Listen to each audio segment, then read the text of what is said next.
This face belongs to no one. It was never photographed, because this person has never existed. A machine dreamed it pixel by pixel. No lens, no light, no moment. So, how did we get here? To answer that, you have to go back 200 years, to a wooden box that could catch the world, but couldn't keep it. This is the story of every machine in between, and how each one broke photography to rebuild it. Here in the darker room, we dig into the photographs that changed the world and the people who made them. Hit subscribe to keep these coming. In 1839, the box finally learned to remember. One of the first cameras ever sold to the public, a sliding wooden box made in Paris, focusing light onto a silvered copper plate. No shutter you'd recognize. You uncapped this brass lens, counted the minutes, and hoped nobody moved. Look at this Paris boulevard from that same era. It seems deserted, but one man, having his boots polished, stood still long enough to survive the exposure. The first human being ever caught in a photograph. The machine could only keep what held still. Solving that would take the next 50 years. The next machine dragged a laboratory along with it. Glass plates had to be coated, exposed, and developed while still wet, in about 15 minutes. So the darkroom traveled with the camera, as a wagon full of chemicals. Heavy, toxic, slow. But the glass negative changed everything. A master image you could print over and over, pictures the whole world could share, like this haunting scene from the American Civil War. Then, two inventions set the camera free. First, the dry plate. Factory-made, ready to use, developed whenever you got home. The traveling darkroom could finally be left behind, and the camera became this, a compact wooden field camera you could carry almost anywhere. Second, chemists mixed magnesium into a powder called Blitzlicht. Poured into a lamp like this and lit by hand, it went off in a blinding flash. Genuinely dangerous, but for the first time, you could photograph indoors and at night. In New York, a reporter named Jacob Riis carried that flash into the darkest tenements and showed the city how the poor really lived. The camera had reached a place it had never been: into the dark. In 1888, a company took the darkroom away from you completely. The original Kodak, a plain leather-covered box, already loaded at the factory with a roll of flexible film. No viewfinder to speak of, just marks on top to aim. The slogan was the whole revolution in one line: you press the button, we do the rest. You mailed the entire camera back to Rochester.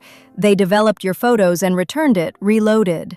Photography stopped being a craft and became something everybody simply did. But the camera was still a box you carried. Next, it had to disappear. For the next 30 years, the camera's mission was to shrink.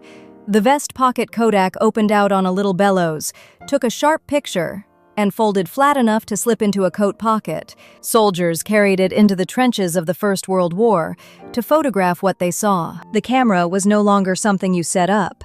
It was something you kept on you. Then came the leap.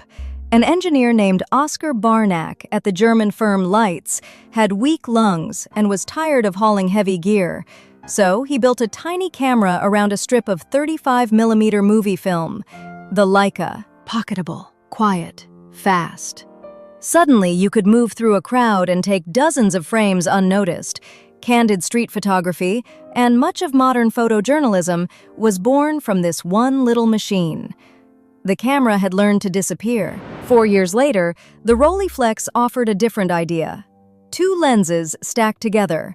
One takes the picture, the other lets you look. You held it at your waist and looked down into a bright glass screen. Your subject stayed relaxed.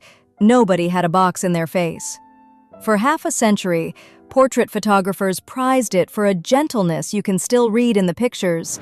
Through the 30s, 40s, and 50s, the machine on every front page was the Speed Graphic, a big handheld camera shooting sheet film one frame at a time, paired with a blinding flashbulb. A press photographer often got one shot at the moment and had to nail it. That constraint gave mid-century news its unmistakable look: sharp, stark, frozen. This flag raising on Iwo Jima was made on a Speed Graphic. The kind of camera it was, decided how history looked. In 1948, one inventor attacked the thing every camera still made you do: wait.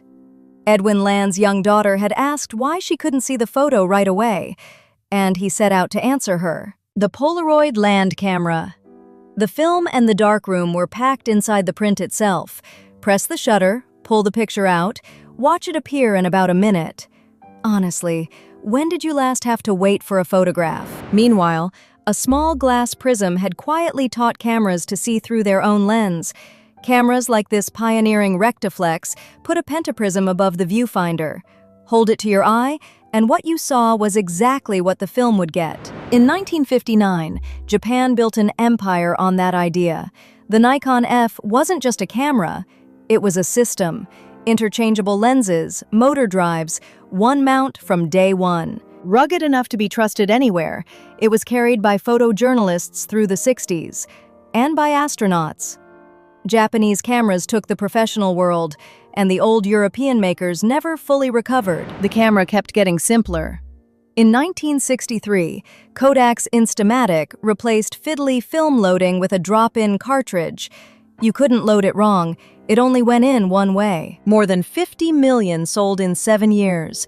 It didn't push the art forward, it pushed the camera deeper into everyday life, into the hands of people who never wanted to think about a camera at all. By the end of the 60s, one camera earned its fame somewhere no camera had ever been: the Swedish Hasselblad.